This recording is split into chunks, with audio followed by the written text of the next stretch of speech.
Olá, sejam bem-vindos a mais um episódio do nosso Fonotalks, nosso espaço de escuta, conexão e trocas de experiências reais. E hoje recebendo o Dr. Paulo Gouveia, nosso advogado especialista em direito médico.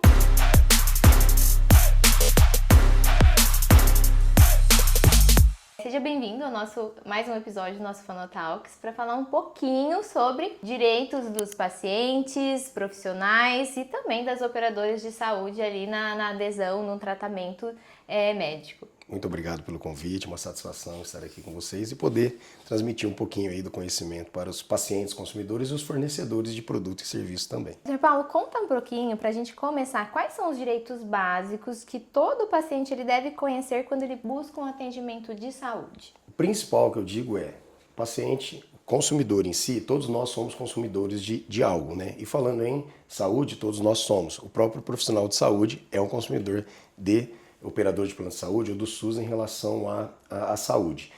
Temos que ter ciência que a União, o Estado e o município, ele tem o dever de nos fornecer esse serviço de saúde. Mas tem ali uma linha que a gente tem que respeitar, que são os nossos deveres e direitos e os deveres e direitos de quem está fornecendo. E tem também a empresa privada, que é a operadora de plano de saúde, que é o que a gente chama de saúde suplementar.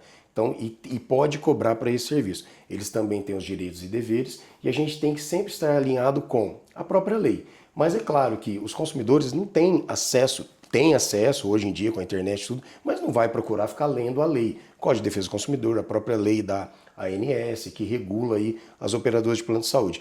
Mas temos ali acesso fácil. Então procure saber os seus direitos para poder cobrar isso e, na ausência de condições de solicitar isso à internet, alguma coisa assim, tem aí os profissionais, que são os advogados, os próprios profissionais de saúde, têm muito conhecimento em relação aos direitos dos pacientes e estamos aí para poder tirar toda essa dúvida também. Muitas vezes os profissionais de saúde, de alguma forma, eles precisam orientar ali o paciente naquele momento para ele entender se aquilo é um direito dele também ou não, né? Exatamente. E falando em direito, qual que é a diferença ali do que o paciente acredita ter direito e aquilo que realmente está previsto em lei, que o convênio, o plano de saúde ou mesmo o SUS tem que fornecer para aquele paciente? O paciente, ele tem que estar ciente de que existe ali um rol de procedimento, tudo listado ali na ANS, existem as diretrizes, e isso é em conjunto com o próprio profissional de saúde. Por exemplo, um paciente com uma deficiência auditiva, ele vai até o médico vai analisar aquele paciente, vai pedir ali, né, para a doutora Érica fazer também uma análise naquele paciente para poder trazer um relatório. Dentro desse relatório, então, podemos entender que o relatório médico, o relatório do fonoaudiólogo, por exemplo, é o que traz o direito do paciente. Porque o paciente, às vezes, ele não sabe o que ele tem, ele não sabe o que ele precisa. Então, dentro desse relatório, dessa indicativa médica, é onde vai chegar ao direito do paciente, que é o que você precisa fazer ou não fazer. Aí, o SUS, ou operador de plano de saúde, vai analisar esse relatório e entender se pode fazer, se vai fazer ou não.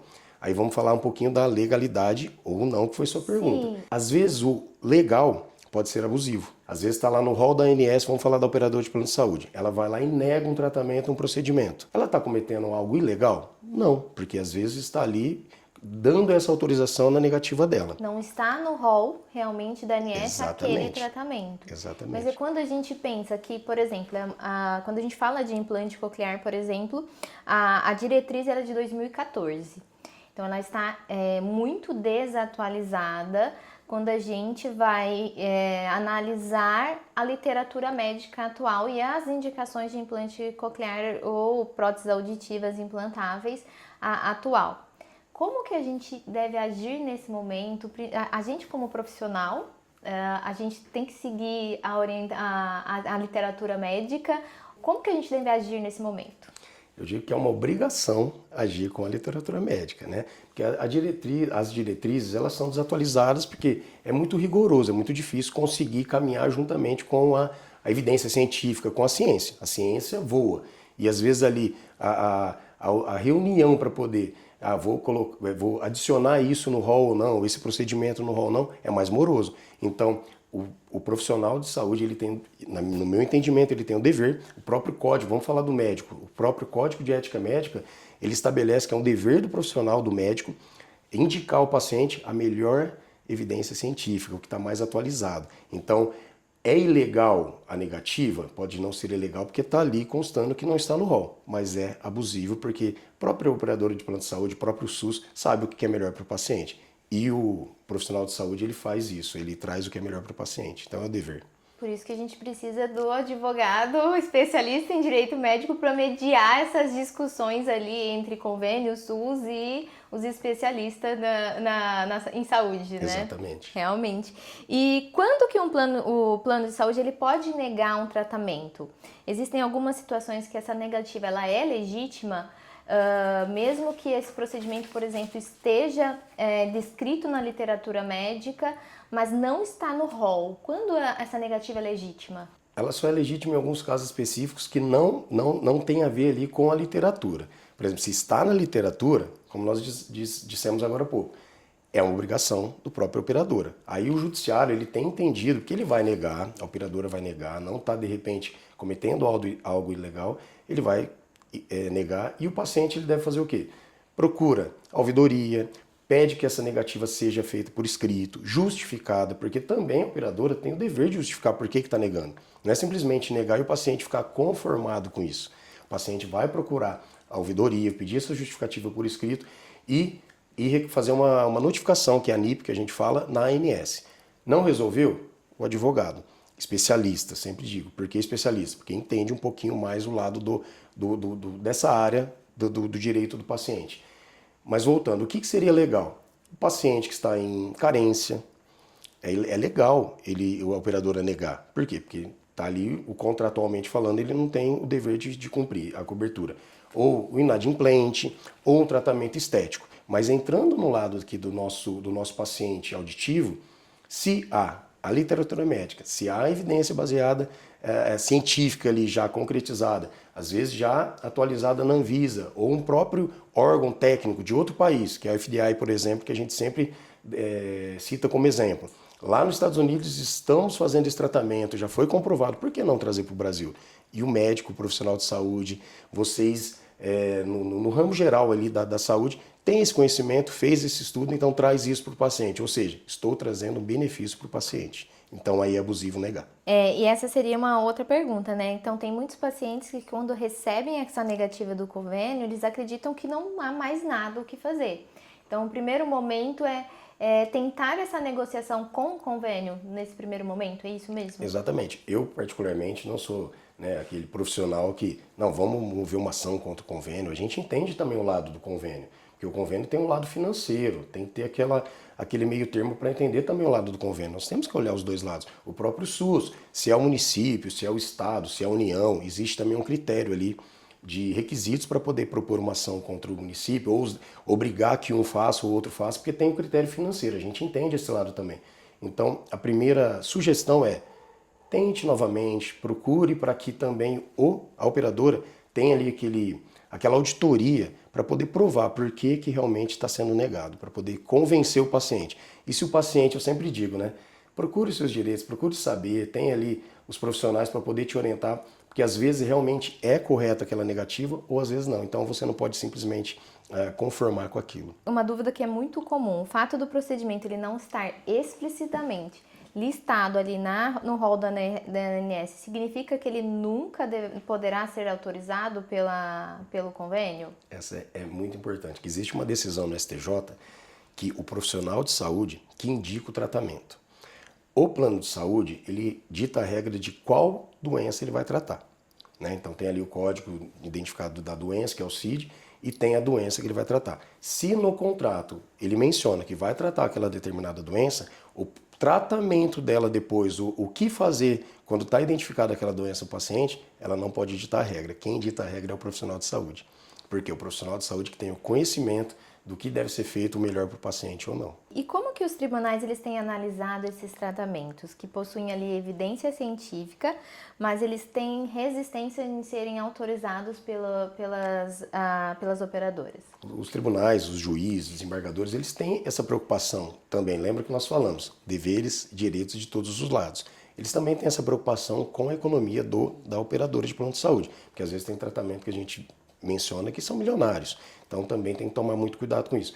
Só que quando há evidência, quando há o relatório muito bem elaborado pelo profissional de saúde, explicando a necessidade, explicando por que tem que ser feito aquele tipo de tratamento e, principal, que não há alternativa, né, que está no rol, isso é muito importante. Se tem uma alternativa no rol, não tem por que solicitar um outro tipo de tratamento. Mas se não tem alternativa, os tribunais têm entendendo, beneficiando aí o paciente. É importante que essa avaliação seja realizada ali por uma junta médica também. Então, nos tribunais existe ali uma junta médica que analisa esses processos também. Como que é isso? Existe. Até porque existem algumas indicações no rol da ANS, principalmente de implante coclear.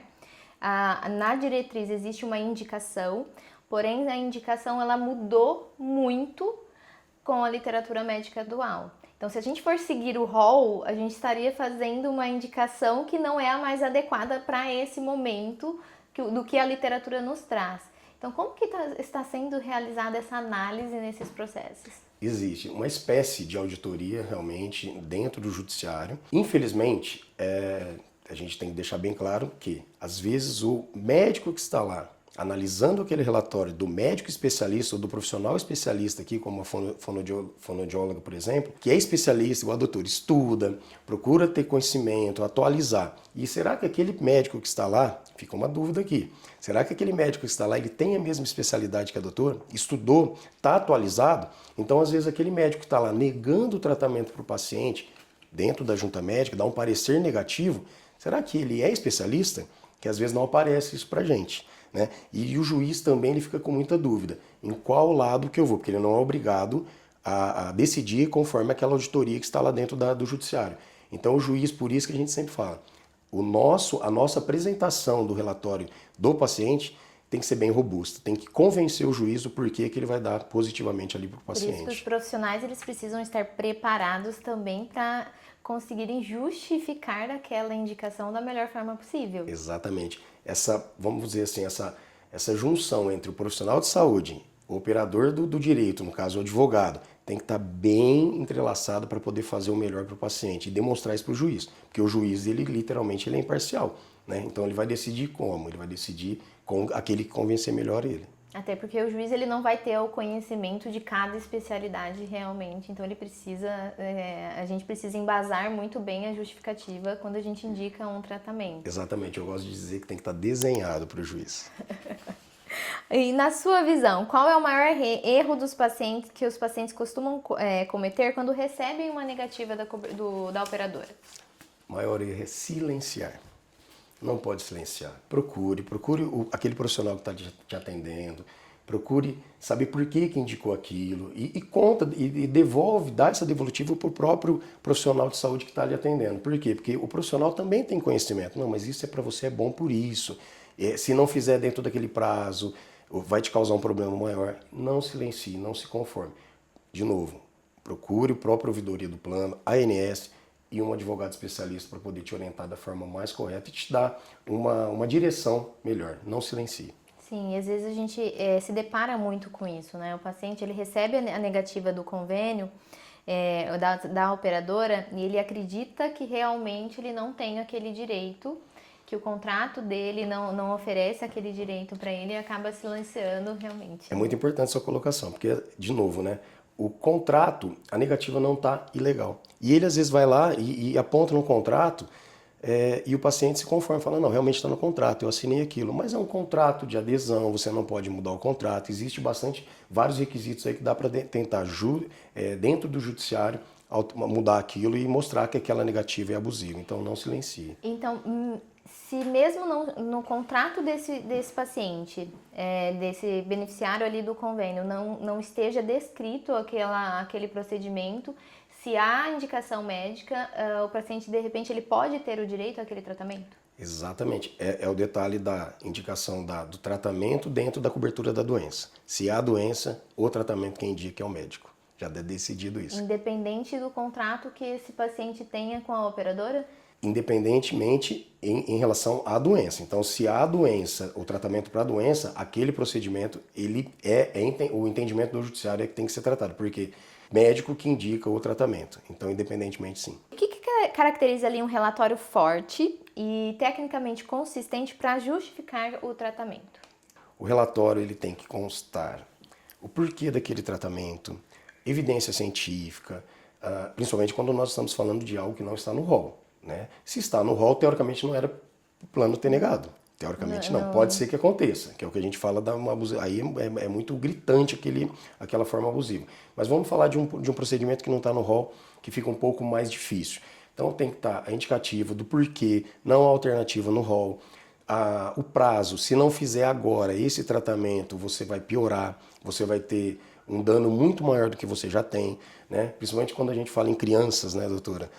Crianças ali abaixo de 2 anos, tem um prazo, tem um limite para fazer um tipo de tratamento, ou a cirurgia, que pode ter vamos dizer assim, um dano maior se for negado. Então esse relatório tem que estar bem robusto, né? Não pode ser vamos dizer assim, um relatório de bolo, né?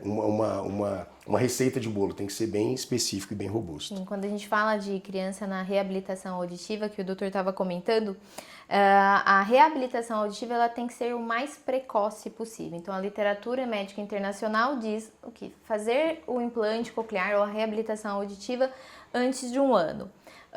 O melhor resultado, até 2 anos. A partir dessa idade, a gente tem uma queda muito importante no prognóstico realmente da criança que tem a perda auditiva, que nasceu com aquela perda auditiva. Então, quando demora muito esse processo, realmente pode prejudicar o desenvolvimento dessa criança quando a gente está falando ali de reabilitação auditiva. Daí a importância de um relatório muito bem elaborado e que a justiça seja rápida, né, nessa decisão ali para o prognóstico da criança realmente. Isso como é importante. E o detalhe da justiça rápida, existe alguns detalhes que a gente consegue pedir a liminar, né? Ou melhor, sempre pode ser pedido a liminar, o juiz vai analisar o porquê. E esse detalhe aí é importante por isso, porque às vezes o juiz vai decidir uma liminar, por que eu tenho que decidir isso em 5 dias, em 10 dias, em 24 horas?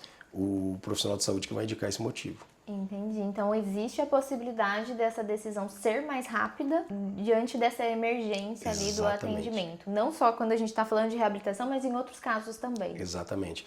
E é importante, sobre o relatório, o paciente foi até o médico e tem para poder, vamos falar um pouquinho da reabilitação. Ele depende também do tratamento. Aí eu refaço uma pergunta. O porquê que o paciente, implante coclear, ele precisa da reabilitação depois? Somente a cirurgia já é eficaz? Ele precisa? É onde entra o relatório. Então eu faço a pergunta para a doutora ajudar também aí os pacientes de repente que nunca foi ao médico e tem um problema aí de uma necessidade para poder explicar isso. Por que além do implante de repente a gente precisa desse tratamento contínuo com psicólogo, fonoaudiólogo? Sim, então o que a gente fala muito aqui nos nossos episódios do Fonotalks, acho que quem acompanha aqui sabe da importância da reabilitação auditiva pós-implante coclear. Então o implante coclear ele é só o início do tratamento. Então quando o implante ele vai dar acesso ao som. Então se você pega uma criança que nasceu com perda auditiva e você coloca o implante coclear, você dá acesso ao som àquela criança. Mas ela precisa dar significado àquele som, ela precisa entender, ela precisa ganhar conceitos daquele som, aprender a ouvir, inserir nesse mundo auditivo e ali é só o início, é a colocação do implante. Então é todo um processo que vai vir e é um processo longo que leva alguns anos e que precisa de um acompanhamento especializado. Então não é qualquer terapia fonoaudiológica que vai trazer esse resultado para o paciente. Então é um procedimento muito caro, que a gente sabe que é custoso para a operadora, mas existe um pós-tratamento que vai garantir que essa criança consiga desenvolver ali fala, linguagem, a comunicação. Então, colocar o implante por si só não vai trazer o resultado para essa criança se ela não tiver o acompanhamento adequado. E quando a gente fala de audição, a gente tem tempo. Então, eu não posso, por exemplo, colocar o implante lá com 2 anos, resolvi o problema. Não. Vou fazer a reabilitação quando ela tiver 7, 8 anos. Não, ela já não vai me responder mais.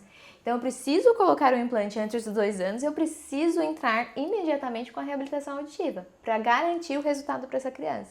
Então, se leva muito tempo para ela receber a reabilitação auditiva adequada, o acompanhamento fonoaudiológico adequado, vai prejudicar sim o prognóstico dessa criança, mesmo se ela fizer o implante coclear na idade certa. Olha a importância, se não houver a demonstração primeiro, do médico ali, da solicitação da cirurgia, depois do profissional que vai acompanhar na reabilitação, no caso a doutora Érica, vai acompanhar o tratamento. Se não fizer o pedido pro juiz, no judiciário, do tratamento, da cirurgia e da reabilitação, eu não estou fazendo o pedido correto pro paciente. Não vai ser eficaz aquela cirurgia, que vai, como a doutora disse, vai fazer cirurgia, vai acontecer a cirurgia e não vai acontecer, a eficiência daquele tratamento não vai acontecer porque não teve a reabilitação depois. A operadora, ela autoriza a cirurgia, por exemplo.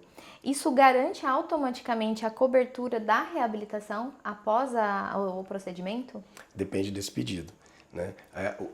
Os profissionais entendem que sim, né? Os profissionais têm esse entendimento, mas o juiz não. O próprio advogado, às vezes, não. Então, o relatório tem que estar solicitando isso, a necessidade da cirurgia e do pós-cirúrgico. Isso é uma questão muito importante a gente abordar, até para orientar ali os profissionais da saúde. Então, o ideal, por exemplo, quando a gente faz o pedido, quando a gente já justifica aquela cirurgia, nessa mesma justificativa, a gente já realizar o pedido do acompanhamento pós-cirúrgico, dessa reabilitação pós-cirúrgica. Perfeito, das terapias que a gente chama, né? Porque o plano, de repente, vamos imaginar que ele negou a solicitação. O próprio paciente às vezes não sabe, né? É uma dúvida do próprio paciente. Então, se não informar ele que ele precisa, como a doutora disse, se você fizer o tratamento, fez a cirurgia com 2 anos e fizer o tratamento com 7, já perdeu ali o motivo, não perdeu a eficiência daquela cirurgia. Então, o próprio paciente tem que estar ciente, mas o relatório tem que estar constando já isso. Tá. E uma questão que a gente tem muito das operadoras, eles dizem assim, eu ofereço o acompanhamento fonoaudiológico, mas geralmente o que existe na rede não é o acompanhamento especializado. E quando a gente fala de implante coclear, reabilitação auditiva, ele é muito particular, ele é muito diferente dessa fonoaudiologia geral. O convênio é obrigado a cobrir essa terapia especializada se ela for indicada pelo médico? Sim. O próprio operador, o próprio SUS, nós temos exemplos aqui em São José do Rio Preto de tratamentos que a própria operadora não tem, que o próprio município não tem, mas em outro município tem. Então ele é obrigado a fornecer esse tratamento fora. Falando da operadora, também é obrigado, porque como nós dissemos, se a terapia alternativa que está no rol não vai ter eficiência, tem que ser feito pelo profissional especializado, então a indicação é essa. E o próprio médico vai indicar o profissional especializado, a especializada, por que tem que ser aquilo. Novamente, tem que justificar. Tá. E o médico, ele pode fazer essa indicação da terapia especializada? Ele deve. Ele deve fazer. Ele deve fazer. O médico tem que tomar muito cuidado, principalmente, às vezes ele é muito cobrado, né? Toma cuidado com a economia para não quebrar a operadora, mas ele tem que pensar primeiramente no paciente, que é o juramento que ele fez lá no início. Como equilibrar essa necessidade clínica apresentada pelos profissionais de saúde com as regras contratuais dos planos, com a questão financeira também, que a gente sabe que isso onera muito também para as operadoras, né? Como que a gente equilibra isso? O principal é, literalmente, indicar desde que tenha realmente a necessidade, né? A preocupação maior sempre a gente se preocupa com o fornecedor do produto e do serviço e com o consumidor. Tem que ter aquela linha de igualdade. Porém, nós estamos falando de saúde, né? Como que eu vou deixar de oferecer uma saúde para aquele paciente porque eu estou pensando no financeiro? Eu sempre deixo uma pergunta, né? E se fosse meu pai, meu filho, minha mãe, eu teria esse pensamento no financeiro? Sobre a operadora, é claro, ela tem toda ali a administração, mas aí é onde ela tem que ter essa preocupação desde o início, né? Quando ela fez ali o contrato com o próprio Estado, para poder fazer esse fornecimento de serviço complementar, tinha ciência disso. E ela tem que estar acompanhando, com certeza, a literatura médica e a ciência que está voando, né? Que está correndo. Sim, sim. Vem a questão até do profissional. O profissional tem que ser muito ético, realmente, na indicação, indicar o que realmente for necessário para o paciente, né? E pensar que existe todo um custo ali para a operadora também, que realmente é muito difícil também, né? Preocupante. A operadora, a gente sempre fala que ela tem que ser idônea, né? Tem que ser ética também. E preocupada, lógico, porque nós estamos falando de uma empresa, né? A gente tem que tomar muito cuidado e se preocupa com isso também. Mas é aquele detalhe, a operadora que faz correto, o comércio dela vai aumentar. Porque o paciente, o próprio médico vai falar, ó, aquela operadora é boa, aquela operadora não nega. Então nós estamos falando de uma propaganda para ela também, né? Que ela cumpre com o seu contrato e ainda não fica negando algo que ela sabe que ela deveria fazer.